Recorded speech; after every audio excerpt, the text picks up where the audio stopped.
Hello नमस्कार दोस्तों, अभी हम प्रश्नावली 1.1 जो कि 10 क्लास का है एनसीईआरटी का बताने वाले हैं। तो चलिए पहला हिसाब जो है स्टार्ट करते हैं। प्रश्नावली 1.1 का पहला जो हिसाब है उसमें कह रहा है निम्नलिखित संख्याओं का एचसीएफ ज्ञात करने के लिए यूक्लिड विभाजन एल्गोरिथम का प्रयोग कीजिए। और 3 गो हिसाब दिया हुआ है तो एचसीएफ निकालना है, लेकिन यूक्लिड विभाजन एल्गोरिथम विधि से। तो अभी हम लोग जानेंगे यूक्लिड विभाजन एल्गोरिथम विधि क्या होता है, उसका प्रयोग कैसे होगा, उसके द्वारा एचसीएफ कैसे बनाया जा सकता है। तो सबसे पहले हम इसका बेसिक जानेंगे कि एचसीएफ क्या होता है। सॉरी दोस्त, एचसीएफ जो बना रहे हैं, एचसीएफ क्या होता है। एचसीएफ का फुल फॉर्म होता है highest common, COMMON common factor, FACTOR। HCF का फुल फॉर्म होता है हाईएस्ट कॉमन फैक्टर। हाईएस्ट मतलब अधिकतम, हाईएस्ट मतलब अधिकतम, हाईएस्ट मतलब अधिकतम। कॉमन मतलब उभयनिष्ठ, कॉमन मतलब कॉमन का हिंदी होता है उभयनिष्ठ। फैक्टर मतलब गुणनखंड, फैक्टर मतलब गुणनखंड। हाईएस्ट उभयनिष्ठ गुणनखंड जो जिसमें सबसे अधिक उभयनिष्ठ मतलब कॉमन हो गुणनखंड, वही एचसीएफ होता है। जैसे 9 और 12, 9 और 12 का अगर एचसीएफ बनाने के लिए बोला जाए तो इसमें इस दोनों में क्या कॉमन है। पहला तो 1 कॉमन है, उसके बाद 3 कॉमन है, उसके बाद कुछ भी कॉमन नहीं है। तो एचसीएफ 1 होगा या 3 होगा, 1 नहीं होगा 3 होगा, 1 नहीं होगा 3 होगा। 1 क्यों नहीं होगा, एचसीएफ का मतलब ही होता है highest common factor. Highest common factor अधिकतम उभयनिष्ठ, जो दोनों में अधिकतम जो संख्या है, जो दोनों में उभयनिष्ठ है, कॉमन है, वही उसका एचसीएफ होता है।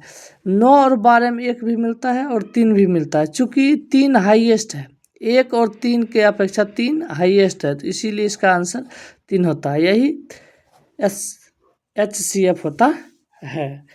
एचसीएफ को हिंदी में मोसो बोलते हैं। क्या बोलते हैं, मोसो, शॉर्टकट में मोसो बोलते हैं। इंग्लिश में एचसीएफ बोलते हैं। और इसका जब फुल फॉर्म लिखेंगे तो होगा महत्तम समवर्तक, महत्तम समवर्तक। तो अभी महत्तम समवर्तक बनाने के लिए सीखेंगे। लेकिन यूक्लिड विभाजन एल्गोरिथम विधि से। तो बच्चा जो बनाते हुए आए हैं इस तरह से भाग विधि से, उस तरह ही बनाएंगे, लेकिन इसको रफ में बना के इधर जो बनाएंगे यूक्लिड विभाजन एल्गोरिथम से बनाएंगे। वो कैसे होता है, पहले इसको देखिए। भाग वाला में क्या होता है, जब समझिए ये भाग है तो ये बीच वाला जो अंक, ये बीच में जो रहता है उसको भाज्य बोलते हैं, और जिससे भाग लगाया जाता है उसको भाजक बोलते हैं। और भाग लगने के बाद यहाँ जो आता है उसको भागफल बोलते हैं, और लास्ट में जो बचता है भाग लगने के बाद उसको शेष बोलते हैं। इसी को अगर इंग्लिश में बोला जाए तो भाज्य को ए बोलते हैं, भाजक को बी बोलते हैं, भागफल को क्यू बोलते हैं, और शेष को आर बोलते हैं। और इसका सूत्र होता है, देखिए, भाज्य बराबर भाजक गुना भागफल जोड़ शेष। भाज्य बराबर सूत्र होता है भाजक गुना भागफल जोड़ शेष। ये दोनों को गुना करते हैं और इसको जोड़ते हैं तो फिर यही प्राप्त हो जाएगा। तो ऐसे बोल सकते हैं कि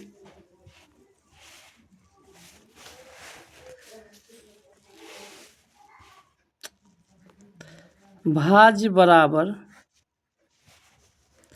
भाजक गुना भागफल जोड़ शेष या शेषफल, एक ही बात हुआ। तो भाज्य बराबर सूत्र मतलब हो गया भाज्य बराबर भाजक गुना भागफल जोड़ शेष। इसी को अगर इंग्लिश किया जाए तो यहाँ से देखिए ये जो बनाए थे, तो भाज की जगह पे ए रखेंगे, भाजक की जगह पे बी, और भागफल को क्यू रखेंगे और शेष को आर रखेंगे। तो इंग्लिश में इसको बोलेंगे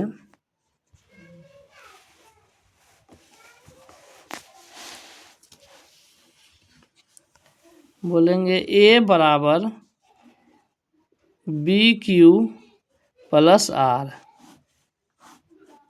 ए मतलब भाज, बी मतलब भाजक, क्यू मतलब भागफल, आर मतलब शेष। ठीक, तो पहले हम रफ में करेंगे, और यहाँ और जहाँ जीरो बराबर जीरो लेस देन और बराबर इक्वल आर बराबर बी। बहुत ही इम्पोर्टेंट क्वेश्चन इम्पोर्टेंट है सॉरी गाइज, ये हमेशा ऑब्जेक्टिव में पूछता है। ये क्या है, इसका क्या मतलब है और क्यों इम्पोर्टेंट है, ये समझना। देखिए ये जीरो है, जीरो मतलब शून्य, शून्य जो है लेस देन मतलब कम, ये इक्वल मतलब बराबर। जीरो जो है आर से कम हो सकता है या आर के बराबर हो सकता है, मतलब आर का मान जीरो भी हो सकता है और जीरो से बड़ा भी हो सकता है, लेकिन आर का मान जो है हमेशा बी से छोटा होगा। आर का जो मान है हमेशा बी से छोटा होगा। इधर जिधर बड़ा मुँह खुला हुआ है ग्रेटर देन होता है, मतलब वो बड़ा होता है, मतलब बी बड़ा होता है आर से। जैसे यहाँ देखिए बड़ा मुँह किधर खुला हुआ है, आर, मतलब आर जो है बड़ा होगा किससे, जीरो से, लेकिन यहाँ इक्वल है, इक्वल बराबर भी हो सकता है। तो आर अभी क्या बताए थे, आर जो है आर मतलब शेष, आर मतलब शेष, तो शेष जो है शेषफल जो है जीरो भी आ सकता है, जीरो से बड़ा भी आ सकता है, लेकिन कभी भी भाजक से अधिक नहीं हो सकता। भाजक से अधिक कैसे हो सकता है, भाजक से अधिक होगा तो भाग ही लग जाएगा। तो भाजक से अधिक नहीं हो सकता है, ना ही भाजक के बराबर हो सकता है, हमेशा भाजक से छोटा रहेगा, वही ये कंडीशन दिया हुआ है। अब चलिए डायरेक्ट हिस्सा पे आते हैं। इसको जिस तरह बचपन में बनाते थे बच्चा में, सेम उसी तरह बनाना है, लेकिन रफ में क्या करना है, लिख देना है रफ, जो कॉपी पीछे रहता है। इधर करना है, देखिए दो संख्या है, एक संख्या 135 और दूसरा संख्या 225 में। इसमें एक संख्या जो बड़ा होता है उसको बीच में लिखते हैं, देखिए ऐसे 225। इसमें भाग देंगे जो छोटा संख्या है, छोटा संख्या जो है 135 है, इसमें भाग देते हैं, मतलब ये ए हो गया, ये बी हो गया, इधर जो आएगा वो क्यू होगा, और जो लास्ट में बचेगा शेष वो आर होगा। तो जैसे महत्तम बनाते हैं उसी तरह बनाएंगे। एक बार में लगेगा ये, दो बार में 270 हो जाएगा, जो बेसी होगा नहीं लगेगा एक बार में। 135 गुना 1 तो 135, उसके बाद इसको घटाएंगे, 5 में से 5 घटे 0, 1 पैसा लेंगे यहाँ से 12, 12 में 3 घटे 9, 9 3 12, 9 3 12, यहाँ पैसा लिए ख़त्म हो गया 0। तो महत्तम में फिर क्या करते हैं, ऐसे करते हैं और यहाँ वाला अंक यहाँ उतारते हैं, 9 दूनी 18, 180 अधिक हो जाएगा तो एक बार में लगेगा 90। घटाने के बाद यहाँ जो है 5 में 0 घटे 5, 13 में से 9 घटे तो 4, 45 बचा। फिर जो ऐसे करके यहाँ वाला अंक उतारते हैं, 2 बार में लगा ये 90 हो गया, कट गया। तो भाग में इधर वाला आंसर होता है तो महत्तम में इधर वाला आंसर होता है। आंसर हो गया 45। लेकिन ये जो विधि है इसको भाग विधि बोलते हैं, जो कि बच्चा क्लास में है, दूसरा तीसरा क्लास में है। 10वां जब आप पढ़ते हैं तो इस विधि से बहुत कम पूछता है या नहीं के बराबर ही पूछता है।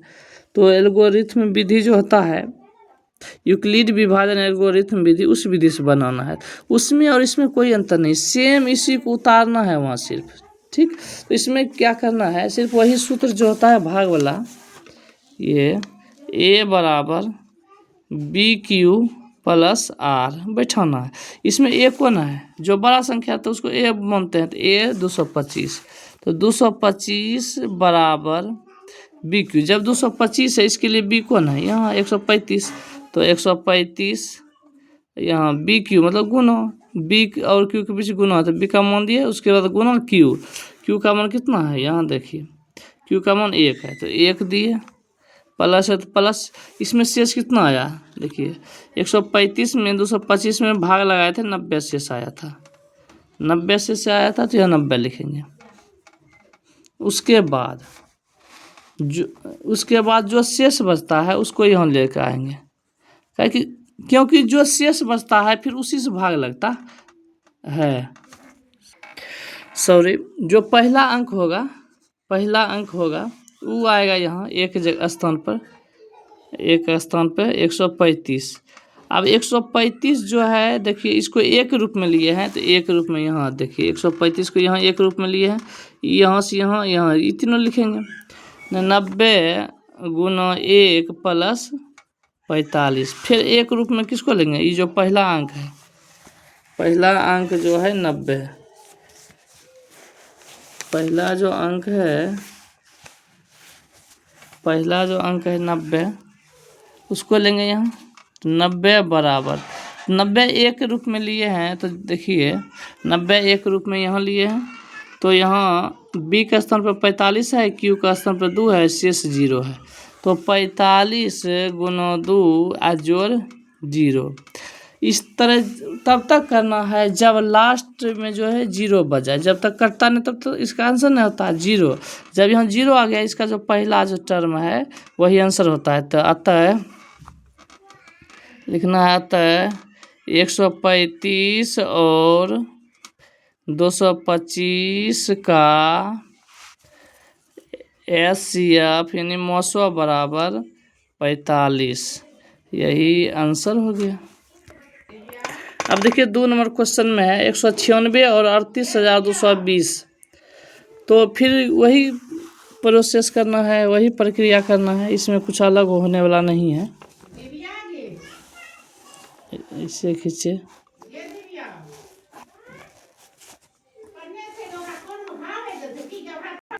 जो हिसाब है उसमें है 196 और 38,220, ये सब जो कर रहे हैं, ये रफ में कर रहे हैं। जैसे बच्चा में बनाते हैं उसी तरह बनाना है, यहाँ रफ में बनाना है, उसके बाद आसान हो जाता है। देखिए 196 भाग 38,220, जो बड़ा अंक रहता है उसको बीच में लेते हैं, ए के रूप में लेते हैं, और छोटा अंक बी के रूप में लेते हैं, और यहाँ जो आएगा वो क्यू आएगा, जो बाद में बचते जाएगा वो शेष होगा, मतलब आर होगा। देखिए 196 है तो 3 अंक लेना पड़ेगा यहाँ, 382। जब 2 से भाग लगाएंगे तो 196 तो समझिए 200 से 4 ही कम है, तो 196 गुना जब 2 करेंगे, 200 गुना 2 तो 400, 400 में 8 कम होगा, 400 में 8 कम होगा, मतलब 392 होगा, जो इससे बेसी हो जाएगा 2 बार में। तो एक बार में लगाएंगे, तो एक बार में लगाए तो 196, तब घटाइए, तो 1 बचा लेंगे, ये 12 में 6 घटा तो 6 बचा, ये बच गया 7, 1 बचा लिए 17, 17 से 9 घटेगा तो कितना बचेगा, 8 बचेगा। यहाँ 1 बचा लिए थे, यहाँ 2 बचा है, 2 से 1 घटा 1, 186। तो अगला अंक उतारेंगे, अगला अंक उतारे तो यहाँ उतर गया 2, तो 1862 हुआ है, यहाँ 200 है। 200 है तो देखिए एक बार डायरेक्ट 10 बार तो लगता नहीं है, कभी वो गलत हो जाएगा। ऐसे 10 बार गुना करना आसान है। यहाँ 0 दे देंगे 10 बार में गुना हो जाएगा। 1960 है, 1960 हो रहा है, मतलब 9 बार में लग जाएगा। तो 9 से गुना करके इसे देख लीजिए। अगर डाउट है तो 9 से गुना करके देख लीजिए। 9 से जब गुना करने जाएंगे, देखिए 6 नंबर 54 के 4, 6 नंबर 54 के 4 बाकी 5, 9 नंबर 81, 9 नंबर 81, 81 5 86 के 6 बाकी 8, बाकी 8 हुआ। 9 एकम 9, 8, 8 16 17, 1764 हुआ, जो इससे कम ही है, मतलब लग जाएगा। कितना बार में? 9 बार में। तो 1764, 1764 अब घटाएंगे। देखिए 2 में से 4 नहीं घटेगा, 1 पे चालिए 12, 12 में से 4 घटेगा, 12 में 4 घटेगा 8, ये पैसा ले लिए थी, 5 बचा, इस पैसा लिए यहाँ हुआ 15, 15 में 6 घटाइए 9 बचा, यहाँ पैसा लिए थे तो 7 7 0, यहाँ 0 खत्म। 90 98 बचा। फिर अब तो भाग लगेगा नहीं, अगला अंक उतारेंगे तो 980 हो गया। 5 बार में अगर 200 रहता तो 5 बार में कितना हो जाता? अगर 200 रहता तो 5 बार में 1000 होता, लेकिन यहाँ 4 कम है, तो 4 कम 5 बार करेंगे तो 20 कम हो जाएगा 1000 में, तो 990, यानी 5 बार में पूरा कट रहा है। 5 बार में ये कट गया, तो कट गया तो इसका आंसर कितना हो गया? 196 हो गया। जब 0 आ जाएगा, जब शेषफल 0 आ जाएगा जहाँ तक में, वो उसका लेफ्ट हैंड साइड, ये लेफ्ट वाला जो है आंसर हो जाता है। भाग में ही राइट साइड वाला आंसर होता है, और HCF में लेफ्ट वाला आंसर होता है। 196 आंसर हो गया। तो यहाँ आप चलिए हिसाब में आइए, ये रफ में लिखे हैं, देखिए ये रफ में लिखे हैं। अब जो है मूल जो हिसाब है जहाँ, वहाँ आते हैं। तो यहाँ स्टार्ट करते हैं। तो देखिए यहाँ A बराबर BQ प्लस R, बस इसी पर रखना है, बस बनते जाएगा। तो A किसको मानते हैं? जो बड़ा संख्या रहता है। तो 38,220 A है, तो यहाँ रखेंगे 38,000, 38,220 बराबर है, तो बराबर BQ प्लस R। तो B का मान कितना है? 196। तो यहाँ लिखेंगे 196, गुना है तो गुना, देखिए यहाँ कितना आया था? 195। तो 195 प्लस R का मान, R तो यहाँ कट गया है, मतलब 0। तो जब 0 आ गया तो उसका अगला जो अंक है वही आंसर हो जाता है। तो आता है, ऐसे लिख देना है थोड़ा बढ़िया से। आता है 196 और 38,220 का HCF बराबर 196, यही आंसर हो गया। देखिए इतना छोटा है, समझाने में लेट लगता है, इसीलिए वीडियो लंबा जा रहा है, और कुछ है नहीं, समझना ज़रूरी है।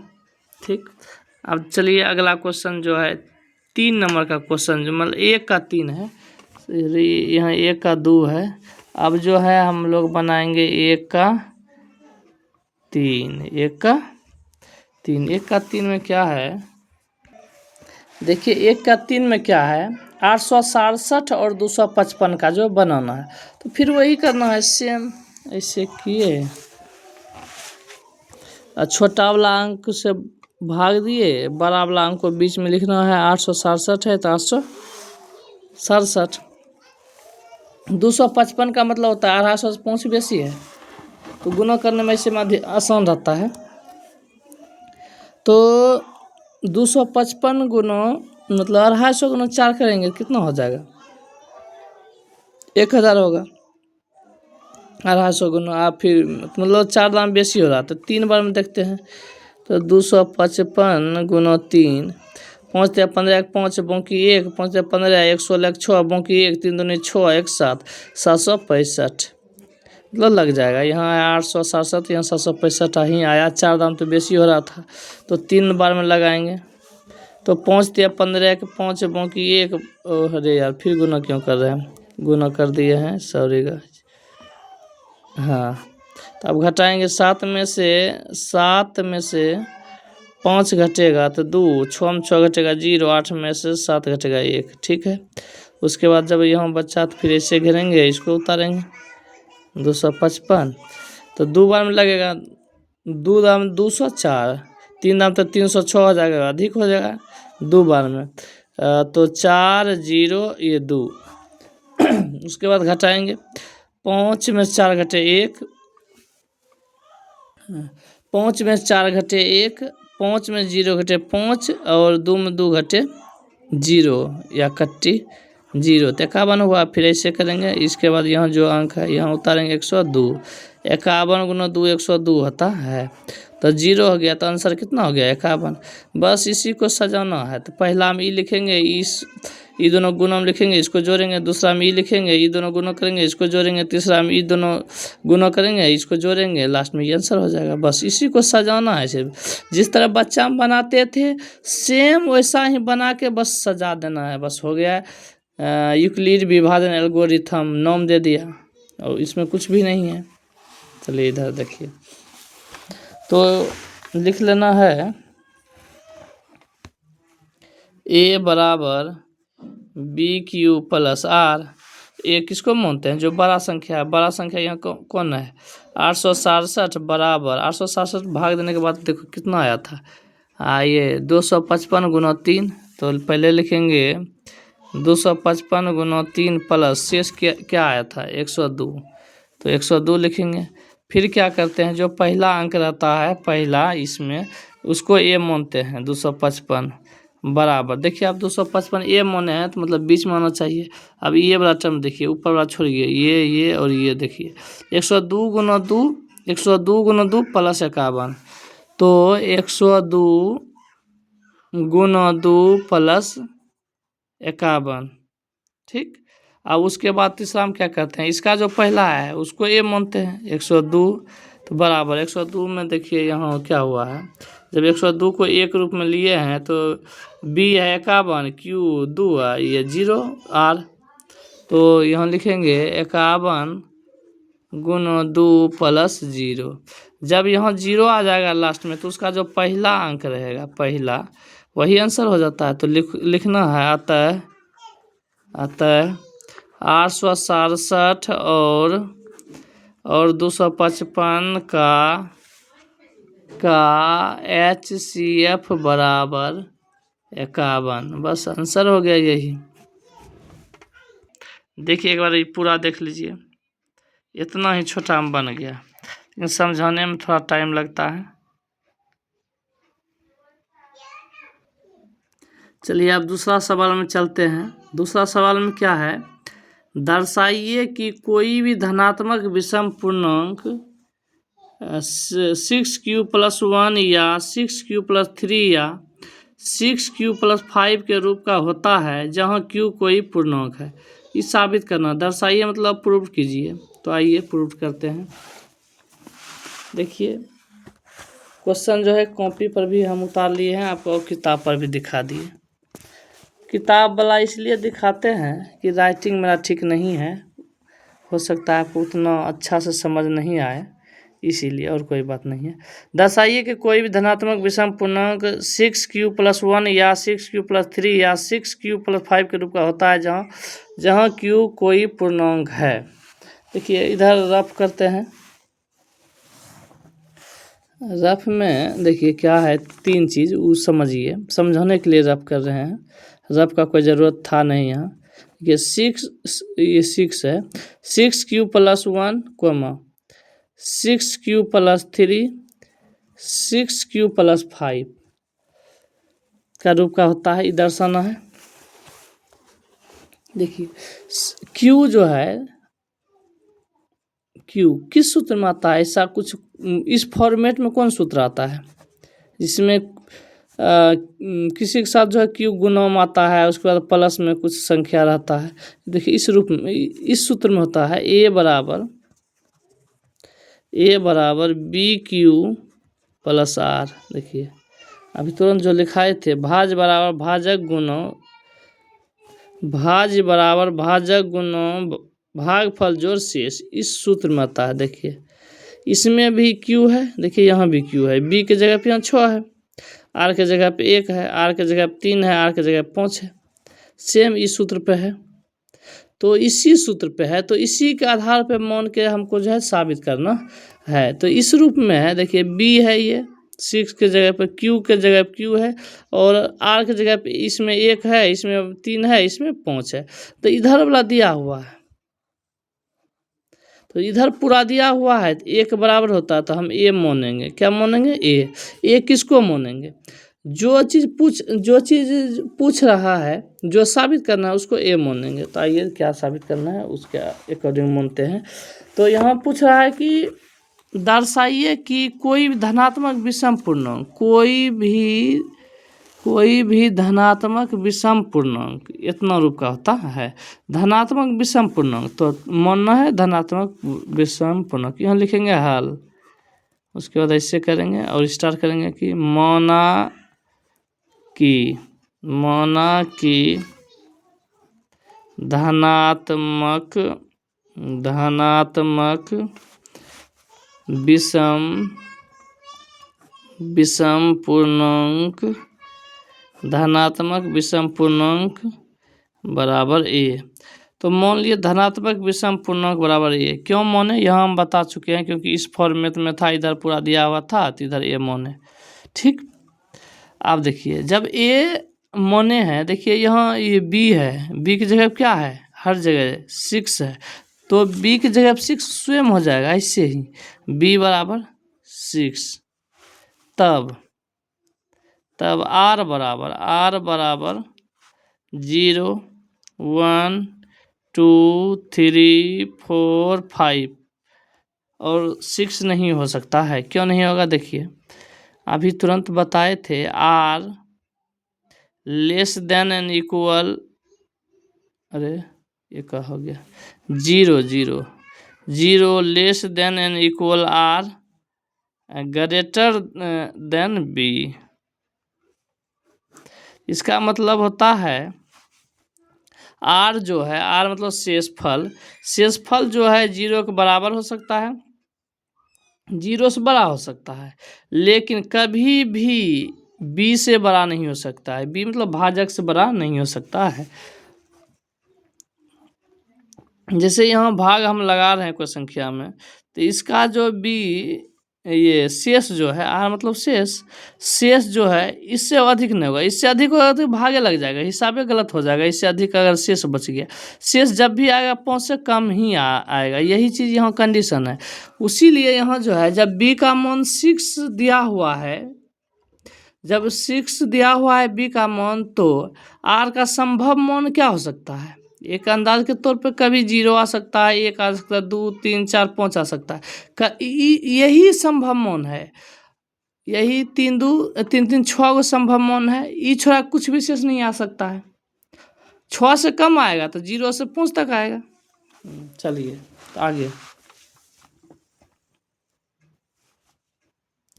अब है आर का मान 0, 1, 2, 3, 4, 5 लेने पर, 5 से आगे ले भी नहीं सकते हैं, लेने पर तो आर का मान 0 1 2 3 5 तक लेंगे। तो इस फॉर्मेट में लेंगे जो फॉर्मेट दिया हुआ है। देखिए यहाँ इस फॉर्मेट में है, आप हट जाओ, इस फॉर्मेट में है। ठीक, B Q plus 1 B Q plus 3 इस फॉर्मेट में है। तो आर का मान ये लेना है। तो बी के जगह क्या है? 6 है, क्यू की जगह क्यू है, प्लस आर के जगह पर पहला हम क्या लेंगे? यहाँ 0 लेंगे, पहला 0 लेंगे, दूसरा क्या लेंगे? आर की जगह 1 लेंगे। तो 6 Q plus 1 comma 6 Q plus 2 6 Q plus 3 6 Q plus 4 6 Q plus 5 और आगे नहीं ले सकते हैं। अब देखिए हम क्या माने, धनात्मक विषम पूर्णांक, और धनात्मक विषम पूर्णांक ही साबित करना है। जब धनात्मक विषम पूर्णांक साबित करना है तो धनात्मक विषम पूर्णांक जो है उसको लेंगे। अब विषम संख्या किसे कहते हैं?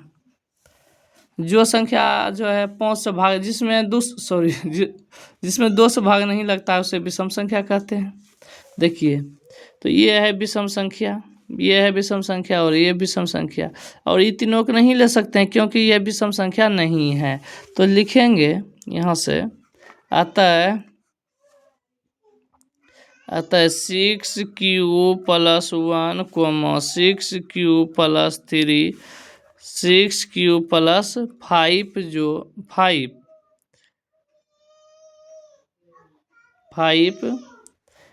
अतः इतना जो है धनात्मक विषम पूर्णांक के रूप में होता है।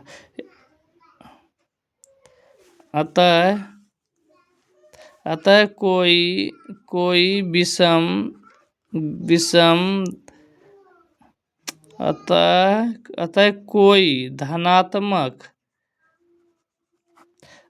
कोई धनात्मक विषम पूर्णांक इस रूप का